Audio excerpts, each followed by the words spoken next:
What's up, War Room? Welcome back. Joe and Connor, fresh off recording this week's podcast, spilling here into War Room to answer some more Discord questions and talk about a few other non-quarterback topics. CR, how we feeling, my friend? Oh, back at it again. The Discord is just overflowing with stuff. 71 million messages a day and counting. Yeah, this is a much-needed edition of War Room in the middle of Jets chaos. Absolutely. I'm going to dive right in here because you're home this week. I am off to London, back to stay at the Red Brant. Shout out our guy Ankit for hooking it up. All Jet fans should stay there. From Brees, do you see Jameis Winston as a quarterback option? Didn't he overlap with Glenn in New Orleans? He's got a Vinny Parcells feel to him, big arm and bad decisions. That'd be unreal. They can fix the decision. That's funny. My cousin Chris actually texted me that like a month ago. He's like, Glenn, Parcells, 98, Winston, Vinny. I think he'll be an option. I think he'll be someone they look at if they're going to go the free agent route. Like, it's a long list, right? They're going to consider everything, even if some of them are bad ideas like Cousins or Minshew, but every option is going to be on the table, right? Winston, I mean, you kind of know exactly what you're getting, right? Like, he can throw the ball down the field. He's going to have a ton of turnovers. I don't know if he'll be the guy. I feel like they're coming from a situation in Detroit where they had more of like, although Goff makes his share of mistakes, but like a different style player definitely than Jameis. But I think he'll be under consideration, and like he'll get a job somewhere. Where that's going to be, I don't know. He's not like at the top of my list, but he's also not the worst option. You just got to know what you're getting into, and can he run that kind of style of offense that we've been talking about, where they run the hell out of the football, play better defense and specials, protect it. He could do the downfield part of it, but he's not mobile, and he turns the football over like crazy. So what are your thoughts on famous Jameis? Entertaining, that's for sure. I guess if you want to argue for it, it would be so this is what I'm fascinated by with the Jets and Glenn. Are they going to look for a high variance player under center, or are they going to look for a really low variance player under center? Like, the low variance options would be Andy Dalton. Man, you could even argue, honestly, that Fields has become a low variance player when you build the right run offense with him, because he can get your run game going, but he's not a prolific passer at all. And like the Steelers had him playing very boring football, is why I say, like, you could almost argue Fields is more on the low variance side, where look at Jameis.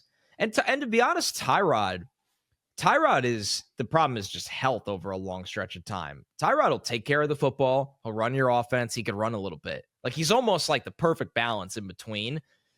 And then Jameis is just the total other end of the spectrum. I mean, Jameis is, if you're looking at it and going, well, we think our defense is going to be pretty solid, and we want a guy that's going to take chances, and we don't really care. Jameis didn't play particularly well this year, but that was also a absolute shit situation in Cleveland. The line fell apart. They just didn't have a lot by the time he got into the games. He had some huge statistical performances, but he also had some wild boneheaded mistakes. Like, it's interesting. I would say there's a chance when you look at the market. I just don't know what. It also would be very different, I think, than what you're running with Tyrod, but I wouldn't be against it. If they want a big pocket passer that will push the ball around, it depends on what they do with the rest of the team, because if they say they draft like Tet McMillan at 7, right? And then it's Garrett Wilson and Tet McMillan, and they're like, okay, we kind of want to be able to throw the ball down the field a lot. It's a really interesting idea. I'm not against it, because I just don't. I think like teammates really like Jameis. I think coaches really like Jameis. It's not going to do any damage in that regard. He's going to try to rally up the team. I think he fits in with Glenn's mentality. I just don't know if Glenn wants to build a super safe offense, or if he is okay with like, hey, it's year one. This isn't our long-term answer. Let's kind of see what we have here. All right. Another quarterback.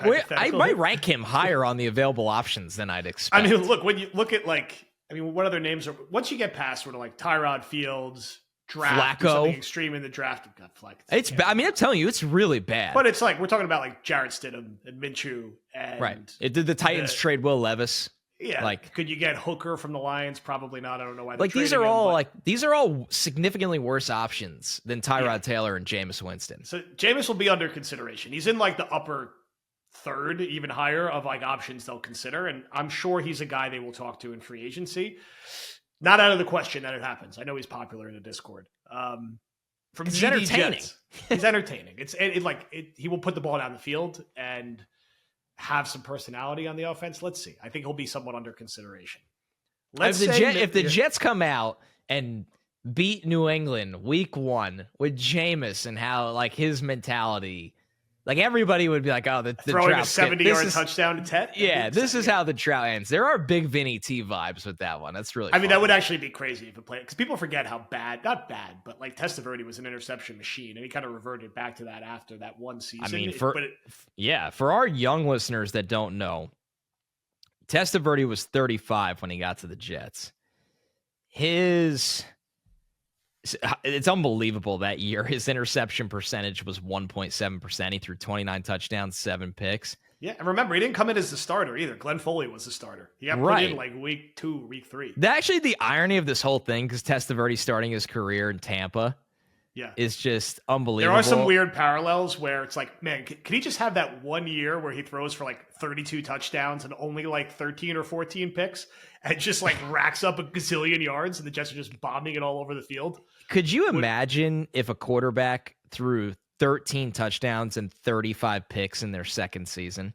That's crazy. Testaverde, that was they thought Testaverde was like colorblind. It was like there was like these rumors going around because he was great in college, but then he was like terrible for this stretch in the pros. And Parcells brings him over as a backup because Foley's going to be the guy. Foley throws for 400 yards week 1. They lose to the Niners in overtime. Garrison Hurst, and I think it was week 2 or week 3. Testaverde came in and was just awesome the rest of the year. It was a lot like that Pennington year where he came off the bench. It was just awesome. And then he got the Jets to the playoffs again in 2000. It wasn't like just a one-year thing. He came back after the injury.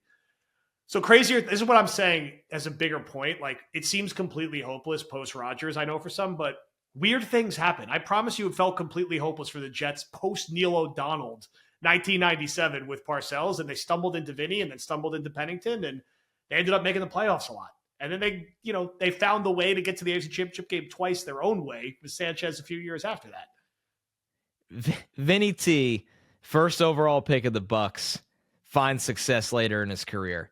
Jameis Winston, first overall pick of the Bucs. Can he find success in his mid-30s like Vinny T? He'll actually only be 31. There's a 20 to 30% chance he could be the guy the Jets sign. Something we're around there. I'm very here for it. It could absolutely happen. More draft-centric one here. Let's say Milroe wows at the combine. Realistically, how high do you see him going? I really want to see the Jets draft him and also sign Fields, give him a year to learn. I don't think they should spend a second-round pick on him, though. Realistic for him to be there in the mid-90s or possibly in the 4th round. I would never say never because quarterbacks have dropped when I didn't expect them to. The combine doesn't. Milroe is the king, don't count it twice rule. And what I mean by that is I know Jalen Milroe is in amazing shape and he is very fast and he's got an adequate arm. I also saw in actual games and at the Senior Bowl, he is inaccurate. He is still struggling with decision making and processing, and he needs seasoning. So, like, the combine is built for Jalen Milroe to be a star at it. In games and a football environment, he was not. So, yeah, I think Milroe, if you asked me, is going to find his way into the top 75 picks, but he's almost a year away from being a year away. So 3 weeks from now, we're doing the Jackson Dart thing, but with Milroe, where we're getting the questions like, is he going to go 7? Because he has a massive combine, just like Dart had a massive Senior Bowl week.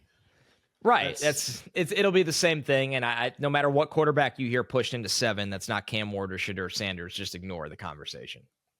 All right. That's draft season, baby. We're almost here. It's exciting. Underdog Fantasy. Yes, the season's over. However, we got hockey. We got basketball. We got drafts that we can start firing up again. That promo code Badlands still works. CR, how'd you do in the Super Bowl with your underdog? Hit a nice little pick 'em. Actually, I had Mahomes second half passing yards, and I had Saquon over rushing attempts, which was fun. Lost two other pick'ems, so I ended up with the exact same amount in my Nice and payroll easy. that I started with, which is fine. That's why Yep. we play, and I have my eyes already towards the real sicko status of pre-draft best ball drafts. So Hell yes, yes. you can draft a best ball team before the NFL draft. That's where the real sickos come out. I absolutely love it. Fire it up with promo code Badlands only at Underdog Fantasy. Let's do a non-quarterback question from Jesus Delapis. How would you guys address right tackle if Moses walks? I'm getting a bad feeling that he will try to sign somewhere with a better chance at a title. Also, I'm surprised that general media hasn't adopted the term O-line Tetris since the Chiefs failed with that. We own O-line Tetris. We should make a shirt and trademark. Yeah, it. we do. We I actually should. I kind of think Moses is going to come back. I feel like that's the kind of guy like Glenn and Bougie are going to like sit down with and be like, be a captain for us on offense. And here's a 2-year Right. contract to hold down right tackle. Like maybe like with an out after 1 year, if he like doesn't want to play anymore or his body breaks down. And I think he'd be fine for 1 year. They do need a better backup than Max Mitchell or Carter Warren. Time to flush that out. I mean, it's not crazy, I suppose, that he's like, you know what? Like I'm only going to play 2 more years. I want to go to the Chiefs or I want to go somewhere else. Then offensive line is that much. I still think offensive line is in the discussion with the 7th overall pick. It's just how is the board going to break? You know, free agency, I think it's hard to find starting offensive linemen. Although the Jets did a good job with this last year with Simpson.